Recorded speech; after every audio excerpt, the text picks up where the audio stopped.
आजकल हमने आपके कुछ ऐसे क्लिप्स देखे कि जो आपके ऊपर बने, उसमें एक ये खैर पुरानी चीज़ है लेकिन अब थोड़ा सा इसमें तुंदी और मुतशद्दिदाना रवैया आ रहा है। आपको कैसा लगता है जब आपको राफ़ज़ी, शिया और इनके फ़लाँ पे पलने वाले इस तरह के अलकाबात खुद अहले सुन्नत की जानिब से मिलते हैं और आपको उस वक्त कैसा फ़ील होता है कि भाई ये मुझे इसलिए कहा जा रहा है कि मैंने अहले बैत का दिफा? नहीं, मुझे तो बहुत फ़ख्र होता है। अच्छा, बुरा नहीं महसूस होता? नहीं, मुझे कोई बुरा नहीं महसूस होता। पाकिस्तान के अंदर या हमारे जो दुनिया भर के अंदर, पूरी दुनिया में, पाकिस्तान की नाम बात नहीं लूँगा, पूरी दुनिया में ये है कि ये तोहमत लगाई जाती रही है। लेकिन ये चीज़ें जो है वो कोई ऐसे नहीं है, कभी कोई बात नहीं है। मतलब कोई आपको कहता है आप जी कोई एजेंट या कोई यूँ बात करे, आप खुद क्या है?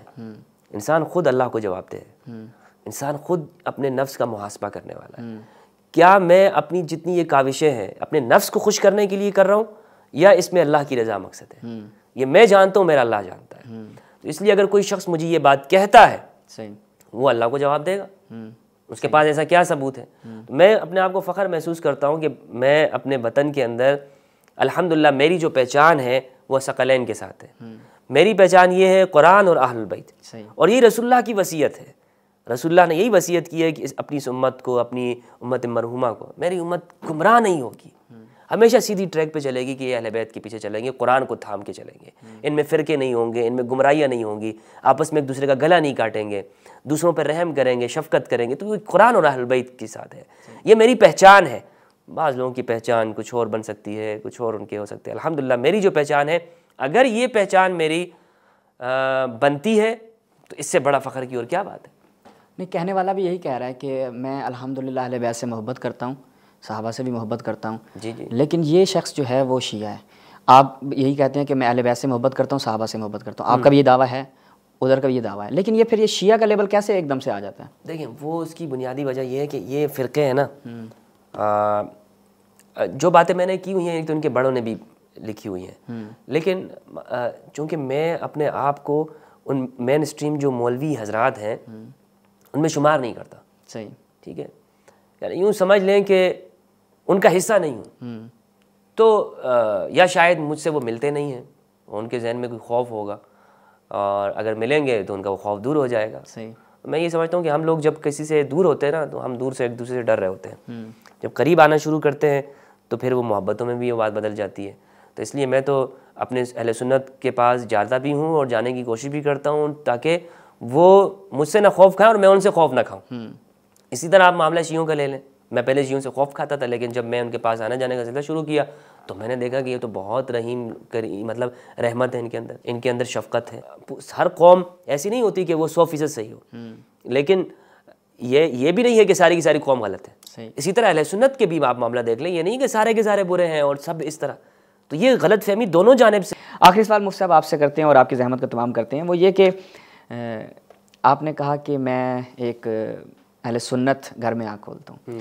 अहले सुन्नत में मुख्तलिफ़ मकातिब हैं। एक शख्स वो देवबंद मकतब में पैदा होता है, वहीं पे उसकी परवरिश होती है, तो जिस तरीके से आप अहले बैत से मोहब्बत करते हैं, यानी आप मुद्दई हैं अहले बैत से मोहब्बत के, और उस वजह से आपको उस मकतब वाले जितने दीगर अफराद हैं वो सारे खारिज कर रहे हैं, तो वो शख्स कैसे कुछ, वो तो डर जाएगा, वो कहेगा मैं ऐसी ये मोहब्बत करूँगा, इत्तिबा और सकलैन की तरफ जाऊँगा तो फिर मुझे भी निकाल दिया जाएगा, तो वो क्या करे ऐसे में?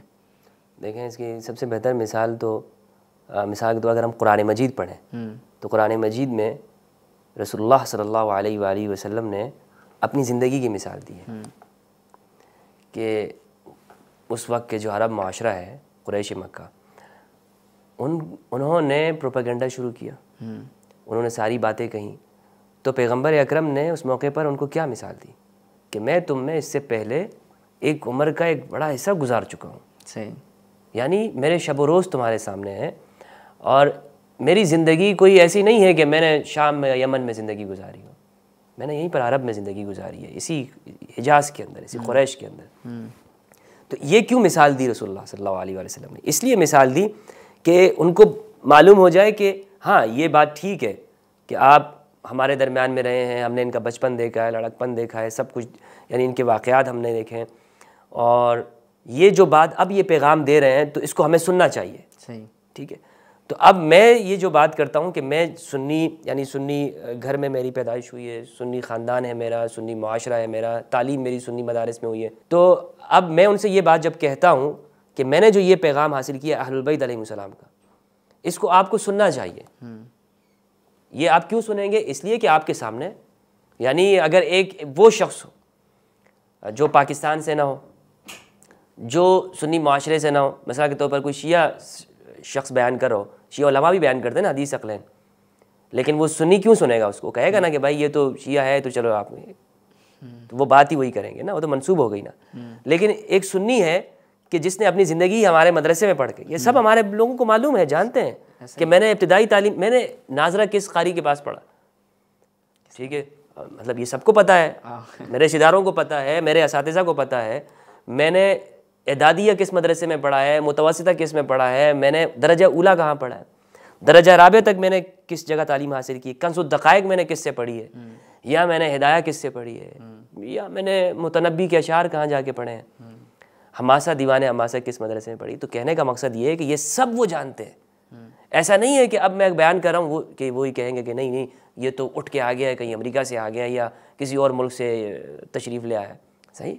तो उनके लिए ये बात क्या है, वो ये बात नहीं कर सकते, तो अजनबियत मौजूद नहीं है। अब सवाल यही है आपका कि वो तो सारे मुझे निकाल रहे हैं, वो मेरी बात को क्यों माने?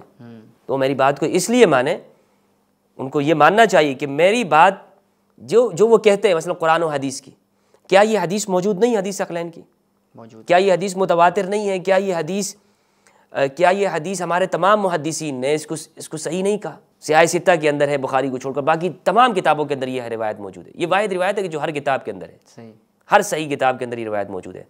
तो जो ऐसी रिवायत हो उसके ऊपर हमारा जोर क्यों नहीं है? मैं कोई ये तो नहीं कह रहा हूँ अपने लोगों को कि आप सुन्नियत छोड़ दें और आज से आप सारे के सारे शिया हो जाएं, ये मैंने एक दफ़ा भी अपनी ज़िंदगी में नहीं कहा। तो फिर उन्हें खौफ किस चीज़ का है? क्यों वो मुझे निकालेंगे मसलक से?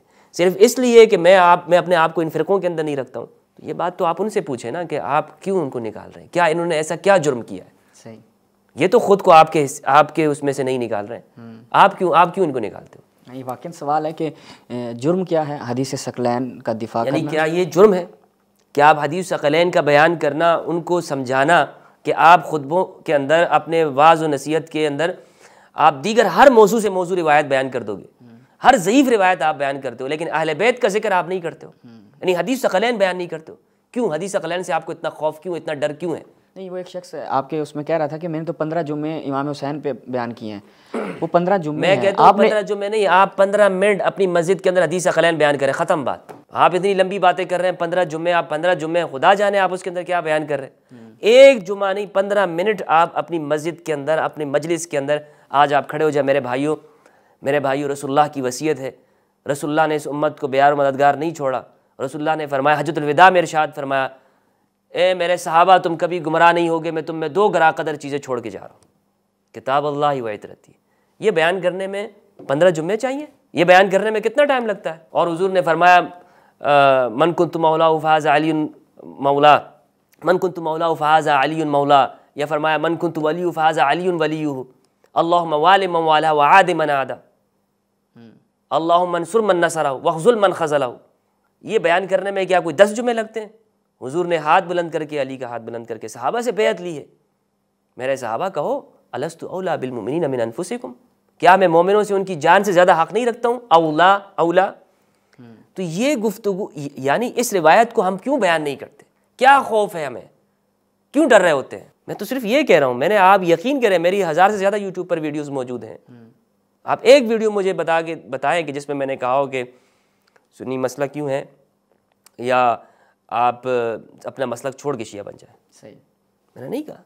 बहुत शुक्रिया मुस्तफ़, सलामत रहें और खुदावंद मुताला आपको खैर सलामती से वतन पाकिस्तान ले जाए और आपकी तमाम ज़ियारात और तमाम ज़हमात को खुदावंद मुताला शरफ़ कबूलियत अता फ़रमाए इंशाअल्लाह। आगे भी मैं एक बात, एक जुमला कहना चाहूँगा कि देखिए, मुसलमानों के लिए इस वक्त ज़रूरत क्या है? मुसलमानों के लिए इस वक्त ज़रूरत ये है कि हम ये जो सुन्नी शिया तफरीक़ों के अंदर वो झगड़ों में, हम निज़ा में पड़े हुए हैं, और हम मुसलमानों की जो ज़रूरत है उस जानिब हमारी तवज्जो नहीं है। यानी ज़रूरत किस जानिब है? एक उम्मत, यानी हर बंदा कहता है कि उम्मत मसाइल में मुब्तला है, मैं भी कह रहा हूँ, दूसरा भी कह रहा है, इसके लिए बड़ी बड़ी कॉन्फ्रेंसेस होती है, इसका हल भी बयान किया जाता है, लेकिन एक हल वो है कि जो मैं दूंगा, एक हल वो है कि जो रसूलुल्लाह ने दिया है। रसूलुल्लाह ने इस उम्मत को फ़िरक़ों से निकलने का हल दिया है, तमाम मसाइल से निकलने का हल दिया, और वो है हदीस सकलैन। हदीस सकलैन की जानिब सबको आ जाए, आप दुनिया के देखेंगे हम मुसलमानों के तमाम मसाइल हल हो जाएंगे। सही, बहुत शुक्रिया।